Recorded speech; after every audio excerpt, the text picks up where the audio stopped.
ساجدہ کائنات امام الانبیاء علیہ السلام کی مبارک زندگی کو بچپن سے لے کر لڑکپن تک اور لڑکپن سے لے کر جوانی تک اور جوانی سے لے کر ساجدہ کائنات امام الانبیاء علیہ السلام کا ظاہری دنیا سے وصال کرنے تک کریم آقا ساجدہ کائنات امام الانبیاء کی زندگی کو آپ کی زندگی کے جس لمحے کو بھی دیکھا جائے جس گوشے کو بھی دیکھا جائے تو میرے اور آپ کی آقا ساجدہ کائنات امام الانبیاء علیہ السلام ہر لحاظ سے بے مثال نظر آتے ہیں۔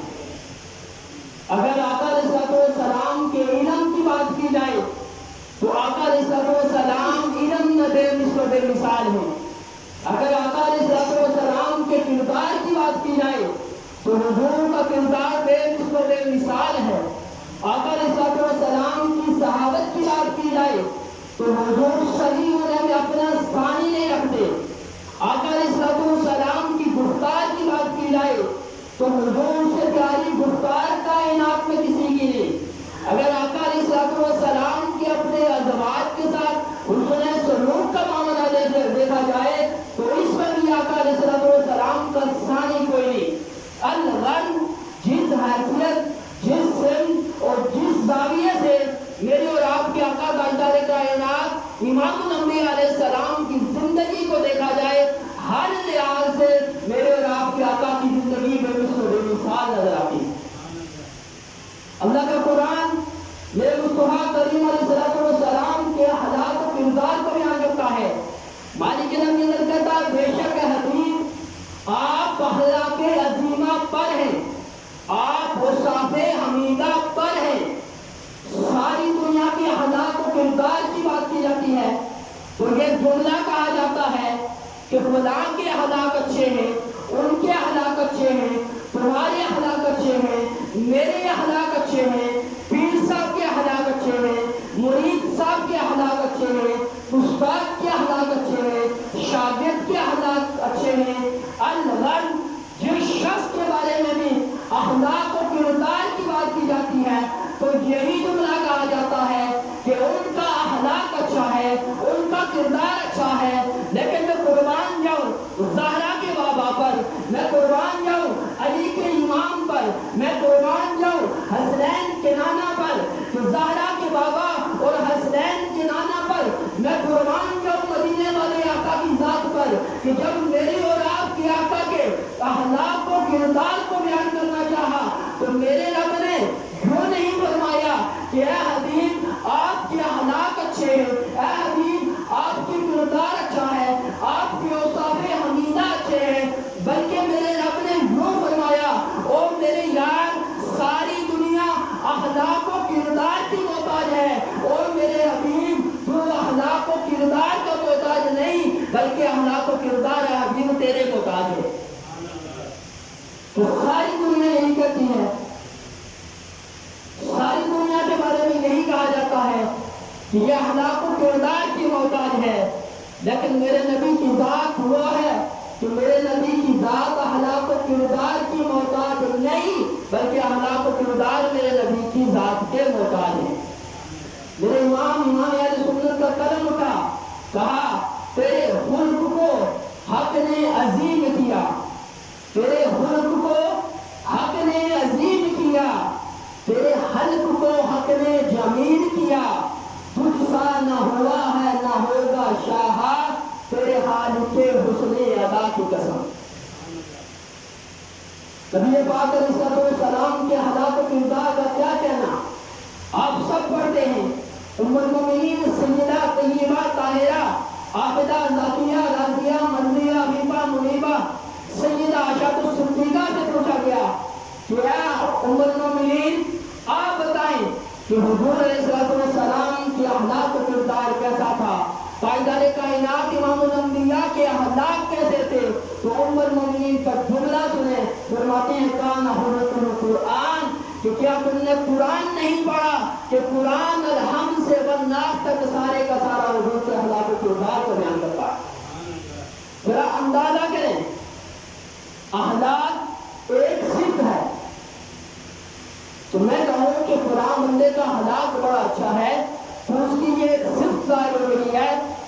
جو اخلاق و کردار والی صفت ہے وہ بہت اچھی ہے.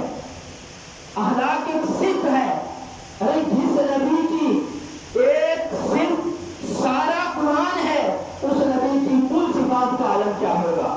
پھر امام اہل سنت کا کلام اٹھا اور کہا کہ سرور کہوں کہ مالک و مولا کہوں تجھے, سرور کہوں کہ مالک و مولا کہوں تجھے, باغ خلیل کا گل زیبا کہوں تجھے, تیرے تو وصف عیب تناری سے ہیں بری, حیران ہوں میرے شاہ میں کیا کیا کہوں تجھے. لیکن رضا نے ختم سخن اس پہ کر دیا, لیکن رضا نے ختم سخن اس پہ کر دیا, خالق کا بندہ کہوں خلق کا آقا کہوں تجھے. یہ میرے کریم آقا علیہ السلام کے اخلاق و کردار تھے. نبی پاک علیہ السلام اپنی ساری زندگی اعلیٰ اخلاق و کردار کا مظاہرہ کیا.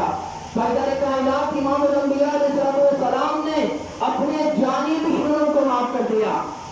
ایک روایت میں آتا ہے کہ پائیدار کائنات امام الانبیاء علیہ السلام آرام فرما رہے تھے.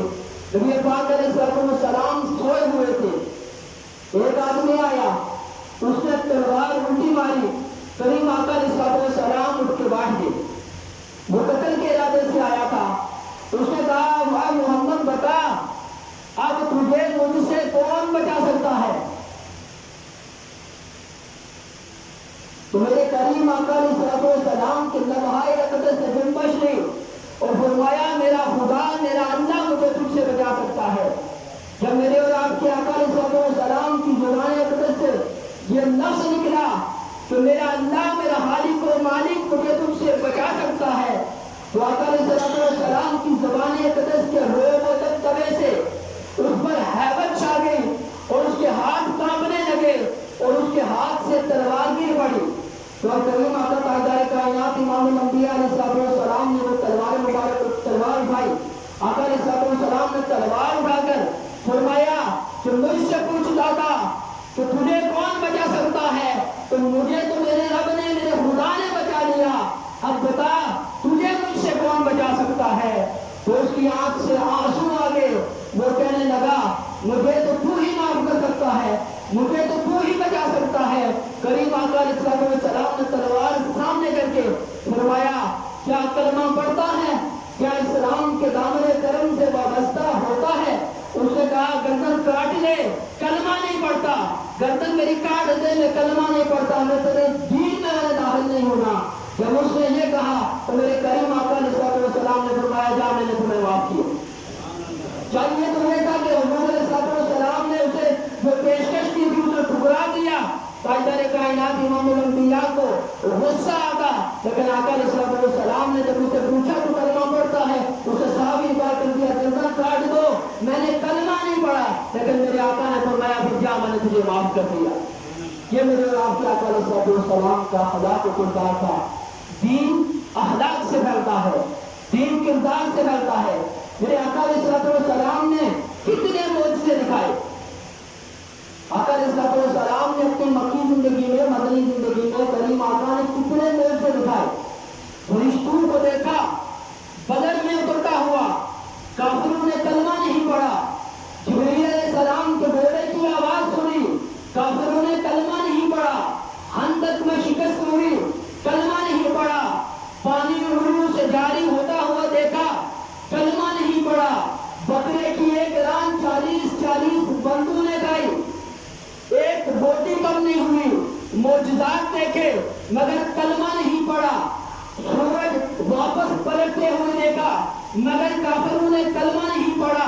میرے کریم آقا علیہ السلام نے انگلی کے اشارے سے چاند کو 2 ٹکڑے کر کے رکھ دیا مگر کافروں نے کلمہ نہیں پڑھا.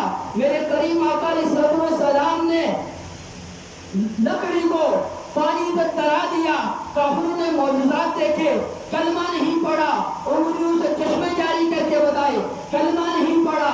بے شمار معجزات دکھائے, ہاتھوں میں کنکریوں کو کلمہ پڑھا کے دکھایا, لیکن کلمہ نہیں پڑھا. لیکن جب میرے اور آپ کے آقا علیہ السلام نے یہ سارے معجزات دکھانے کے باوجود مکے کے کافروں نے کلمہ نہیں پڑھا, لیکن جب حضور نے کافروں سے کہا فتح مکہ کے موقع پر کہ جاؤ میں نے تم سب کو معاف کر دیا، تو سارے کے سارے کلمہ پڑھ کر اسلام کے دامن کرم سے وابستہ ہو۔ یہ نبی پاک علیہ السلام کا اخلاق و کردار تھا کہ آقا علیہ السلام نے اپنے اخلاق و کردار سے لوگوں کو متاثر کر کے دین اسلام میں داخل فرمایا۔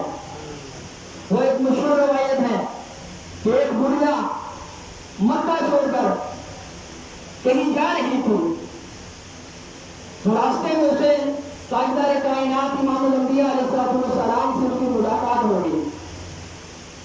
اس کے پاس ایک گٹھی تھی، اس میں بوجھ تھا، وزن تھا، تو کریم آقا علیہ السلام نے دیکھا کہ قریب گئے تو پوچھا اے اماں جان آپ کہاں جا رہی ہیں؟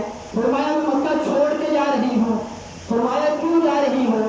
تو کہا اس لیے جا رہی ہوں کہ مکے میں ایک جادوگر ہے، جو بھی اس کے قریب جاتا ہے وہ اس کے جادو میں آ جاتا ہے اور وہ اپنے آباء و اجداد کے دین سے بیزاری کر کے وہ اس کا دین قبول کر لیتا ہے۔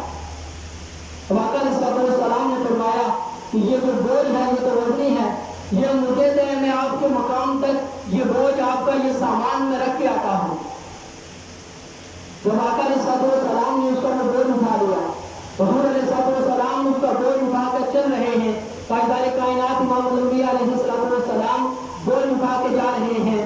وہ عورت راستے میں بار بار نبی پاک علیہ السلام کے بارے میں حرزہ سرائی کرتی، آقا علیہ السلام کو برا بلا کرتی، آقا علیہ السلام کے بارے میں کہتی کہ وہ جادوگر ہے، اور حضور علیہ السلام کے بارے میں یہ فرماتی کہ اے بیٹے تو نے بھی ان سے بچ کے رہنا ہے، کہ ایسا نہ ہو کہ کہیں تو اتنے اچھے اخلاق و کردار کا مالک شخص ہے تو ایسا نہ ہو کہیں تیرا جادو بھی اس کے جادو میں آ جائے۔ تو کریم آقا علیہ السلام اس کی باتیں سنتے سنتے جب اس کا مقام آیا، سامان رکھا، واپس پلٹنے لگے، تو آقا علیہ السلام نے اس سے واپس جب پلٹنے لگے تو اس بڑھیا نے کہا اے بیٹا اپنا نام تو بتا کے جاؤ کہ جب میں واپس آؤں گی یا جب یہاں پر لوگ مجھ سے پوچھیں گے مکے کے بارے میں تو میں یہ کہوں گی کہ مکے میں جہاں ایک جادوگر رہتا ہے محمد نامی، کہ جو لوگوں پر جادو کر کے لوگوں پر اپنے دین کا جادو چلاتا ہے، وہاں پر اتنے اچھے اخلاق و کردار کا مالک ایک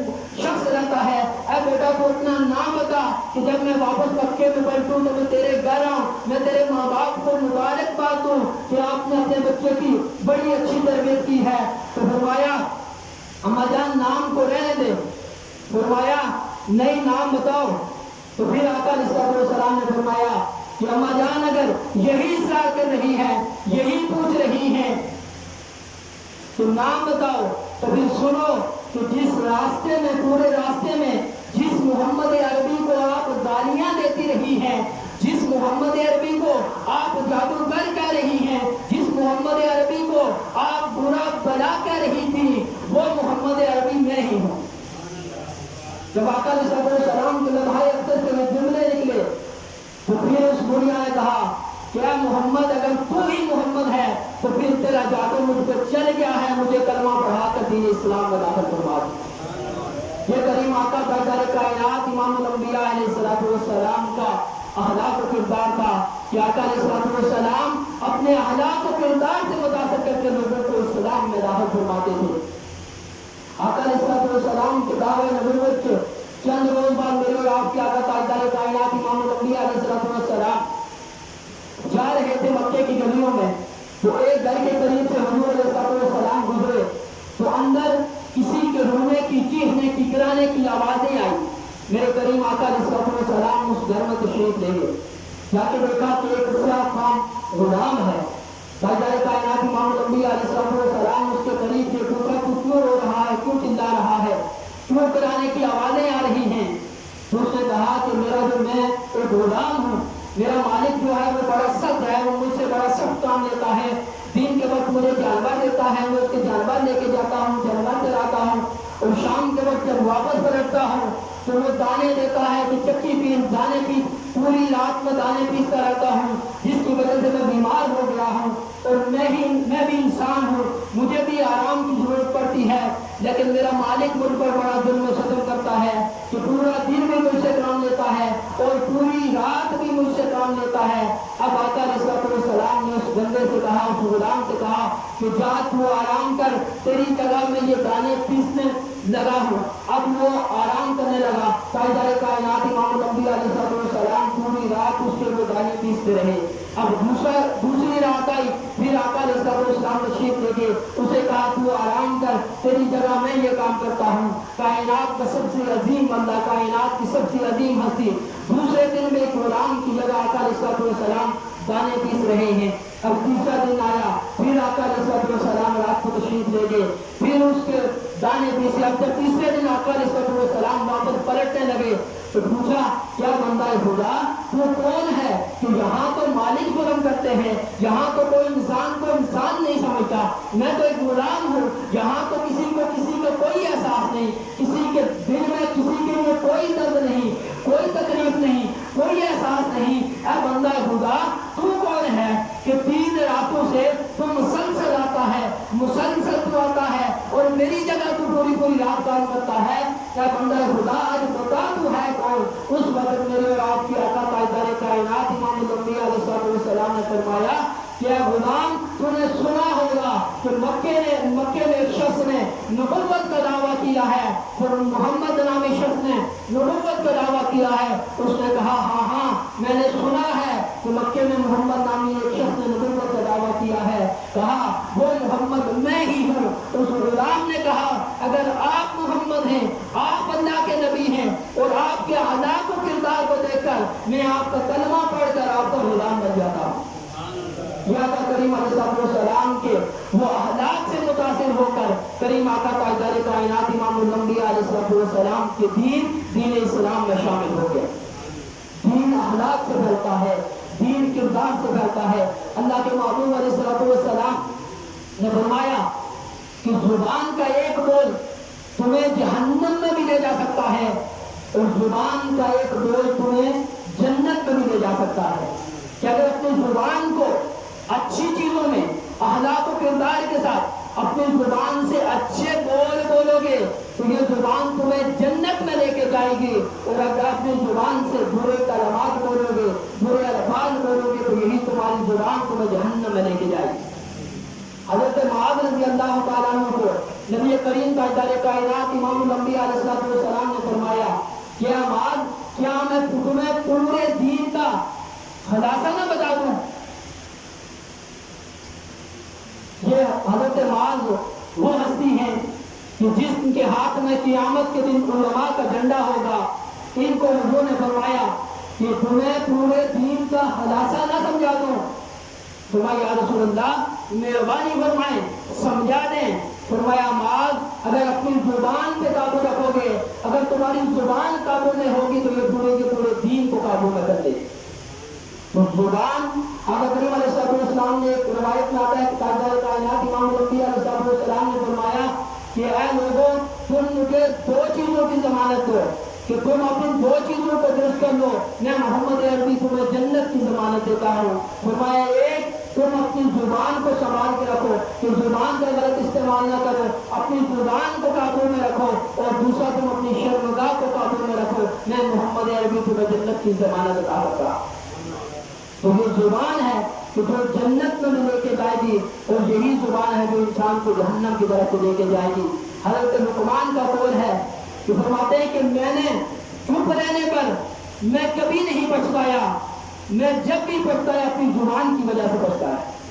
چپ رہنے پر میں کبھی زندگی میں نہیں پچھتایا, جب بھی پچھتایا میں زبان کی وجہ سے پچھتایا. اور ایک اور روایت میں حضرت معاذ رضی اللہ تعالیٰ عنہ سے روایت ہے کہ فرمایا کہ نبی علیہ السلام نے فرمایا کہ میں نے معراج کی رات سب سے زیادہ جہنم میں جن لوگوں کو دیکھا وہ لوگ تھے کہ جو اپنی زبان کا غلط استعمال کیا کرتے تھے. نبی کریم علیہ السلام کے ایک صحابی حضرت ابو دجانہ ہیں, یہ پہلی صف کے صحابی ہیں. جب نبی پاک علیہ السلام حج پر گئے تو اپنی جگہ مدینے کا امیر حضرت ابو دجانہ کو مقرر فرما کر گئے. جنگ بدر سے لے کر آخری حج تک ہر سفر میں حضور کے ساتھ شریک رہے, اور ان کو احد کی جنگ میں بھی حضور علیہ السلام نے تلوار اٹھائی اور کہا کہ کون ہے. اپنے صحابہ سے حضور نے فرمایا کہ میرے صحابہ میں سے کون ہے کہ جو میری اس تلوار کا حق ادا کر سکے. سب بیٹھ گئے.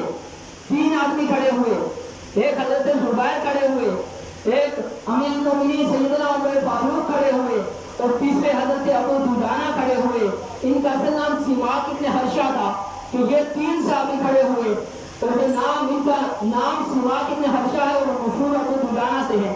تو یہ حضرت زبیر, حضرت فاروق اعظم اور حضرت ابو دجانہ, یہ 3 ہستیاں کھڑی ہوئی. فرمایا یا رسول اللہ تلوار ہمیں دیں, ہم تلوار کا حق ادا کریں گے. تو آپ نے تلوار, رسول اللہ نے تلوار نہ حضرت زبیر کو دی نہ حضرت فاروق اعظم کو دی, بلکہ اپنی تلوار حضور علیہ السلام نے نہیں حضرت ابو دجانہ کو دی. تو حضرت عمر نے محسوس کیا, لیکن حضرت زبیر نے بھی ساتھ محسوس کیا کہ ان کو کیوں دی, ہم بھی دلیر ہیں, ہم بھی کبھی ہیں, ہم بھی رسول اللہ کے ساتھ غزوات میں شریک ہوتے رہے ہیں. رسول اللہ جانتے ہیں کہ ہم کتنے مضبوط ہیں, کتنے کبھی اور دلیر ہیں, لیکن حضور علیہ السلام نے اپنی تلوار حضرت ابو دجانہ کو عطا فرمائی. تو حضرت زبیر حضور علیہ السلام کی پھوپھی کے بیٹے بھی ہیں. تو اب حضرت ابو دجانہ وہ تلوار لے کر میدان میں آتے ہیں. حضرت ابو دجانہ کی تلوار جب چلتی ہے تو دشمن کو ڈالے مولی کی طرح کاٹتے ہیں. پہ در پہ حملے کر رہے ہیں, دشمنوں کی صفوں کو لڑ رہے ہیں. اتنی دیر میں ایک مسلمانوں کا بڑا پہلوان حضرت ابو دجانہ کے سامنے آیا. تو حضرت زبیر کہتے ہیں کہ میں نے دل میں سوچا کہ کاش یہ جو پہلوان ہے یہ بڑا طاقتور ہے, بڑا کبھی ہے, یہ ابو دجانہ کے سامنے آئے تو میں دیکھوں کہ ابو دجانہ اس کے ساتھ کیسے مقابلہ کرتا ہے. تو اللہ کا کرنا ایسا ہوا کہ ابو دجانہ جو بڑا پہلوان, وہ جو شخص بڑا پہلوان تھا, وہ حضرت ابو دجانہ کے سامنے آیا. حضرت ابو دجانہ کے جب وہ سامنے آیا تو حضرت ابو دجانہ نے ایک ہی تلوار ماری, ایک ہی وار کے ساتھ اسے واصل جہنم کر دیا. جب اسے واصل جہنم کیا تو واپس حضرت زبیر کی طرف پلٹے اور فرمایا زبیر اللہ کے نبی نے کچھ دیکھ کے تلوار مجھے عطا فرمائی ہے. اب یہ حضرت ابو دجانہ اس پہلوان کو واصل جہنم کرنے کے بعد, اس کی گردن تن سے جدا کرنے کے بعد جب دشمنوں کو شکست ہوئی تو واپس پلٹے. تو یہی ابو دجانہ کہ جب احد کی جنگ میں جب مسلمانوں کو شکست ہوئی, 10-12 آدمیوں نے نبی کریم علیہ السلام کو گھیرے میں لے لیا تھا. ان میں حضرت ابو بکر, حضرت عمر, حضرت عثمان اور یہ حضرت ابو دجانہ بھی تھے, حضرت سعد بن ابی وقاص بھی تھے. اور یمامہ کی جنگ میں بھی ابو دجانہ شہید ہوئے. جنگ یمامہ میں حضرت ابو دجانہ سماک ابن حرشہ رضی اللہ تعالیٰ عنہ بھی شہید ہوئے. یہ حضرت ابو دجانہ کی تھوڑی سی سیرت میں نے آپ کے سامنے رکھی ہے. اس کے بعد ان کا قول سنیں اور اس کا وزن کریں. حضرت ابو دجانہ یہ بدر کے بھی شریک ہیں, احد کے بھی شریک ہیں, یہ خیبر میں بھی شریک ہوئے, اور یہ مہاجرین میں سے بھی ہیں. تو اللہ کے نبی نے بارہا ان کو جنت کی خوشخبری بھی سنائی ہے. اللہ کے قرآن نے صحابہ کرام کو جہاں اپنی رضا کی خوشخبری سنائی ہے, ان میں بھی حضرت ابو دجانہ شامل ہیں. یہ حضرت ابو دجانہ فرماتے ہیں کہ اِنَّ أَرْجَ عَمَلَ عِنْدِي, لوگوں میرے پاس جو بخشش کا سبب ہے, جو بخشش کا سامان ہے, وہ کوئی بڑا عمل نہیں, بدر نہیں, احد نہیں, خندق نہیں, حدیبیہ نہیں, خیبر نہیں, فتح مکہ نہیں, آخری حج نہیں. کہا اِنَّ أَرْجَ عَمَلَ عِنْدِي ما آذیت احدا لسانی. فرماتے ہیں کہ میں اللہ کے سامنے جب جاؤں گا تو نہ میں یہ کہوں گا کہ مالک میں بدر کا شریک ہوں, نہ میں یہ کہوں گا مالک میں احد کا شریک ہوں, نہ مالک میں خیبر کا شریک ہوں, نہ مالک میں صحابہ کرام کی صف اول میں شامل ہوتا تھا, نہ میں نے جنگوں میں نبی پاک علیہ السلام کے ساتھ میں نے جنگیں لڑی اور دشمنوں کو واصل جہنم کیا. یہ ان میں سے کچھ بھی لے کر میں رب کی بارگاہ میں نہیں جاؤں گا. فرمایا پھر ابو دجانہ آپ رب کی بارگاہ میں کیا پیش فرمائیں گے؟ فرمایا میں رب کی بارگاہ میں یہ پیش کروں گا, ان ارجا عمل عندی ما آذیت احدا باللسانی، فرماتے ہیں کہ میں رب کی بارگاہ میں پیش کروں گا کیا بار الہ میں جب سے اسلام کے دامن کرم سے وابستہ ہوا ہوں میری اس زبان نے کسی مومن کا دل نہیں دکھایا۔ فرماتے ہیں میں نے احد بدر خندق جتنے نیکیاں ہیں کوئی بھی رب کی بارگاہ میں اپنی بڑی نیکیاں ہیں لیکن ان میں سے کسی کو بھی رب کی بارگاہ سے اپنی بخشش کا سامان نہیں سمجھتا۔ اگر رب کی بارگاہ سے اپنی بخشش کا سامان سمجھتا ہوں تو وہ یہی ہے کہ ما آذیت احدا باللسانی، کہ میں نے اپنی زبان سے کبھی بھی کسی مومن کسی مسلمان کا دل نہیں دکھایا۔ اور فرمایا وَلَا أَجِدُ فِي قَلْبِي إِلَّا لِأَحَدٍ، اور فرمایا میرے قلب میں میرے دل میں ایک یہ کہ میں نے زبان سے کسی مومن کا دل نہیں دکھایا، اور دوسرا یہ کہ میرے دل میں کسی مومن کا بغض نہیں۔ یہ دو چیزیں ایسی ہیں کہ جن دو چیزوں کو میں رب العالمین کی بارگاہ میں اپنی بخشش کے لیے پیش کروں گا، تو انہی کو اپنی بخشش کا سامان سمجھتا ہوں۔ یہ میرے مصطفیٰ کریم علیہ السلام اور آپ کے صحابہ کرام رضوان اللہ تعالی علیہم اجمعین کا اہداف و کردار تھا۔ حضرت سیدنا مولا کائنات امیر المومنین خلیفۃ المسلمین سیدنا مولانا سیدنا علی بن ابی طالب علیہ السلام ایک جنگ میں مولا علی نے ایک کافر کے ساتھ مقابلہ کیا۔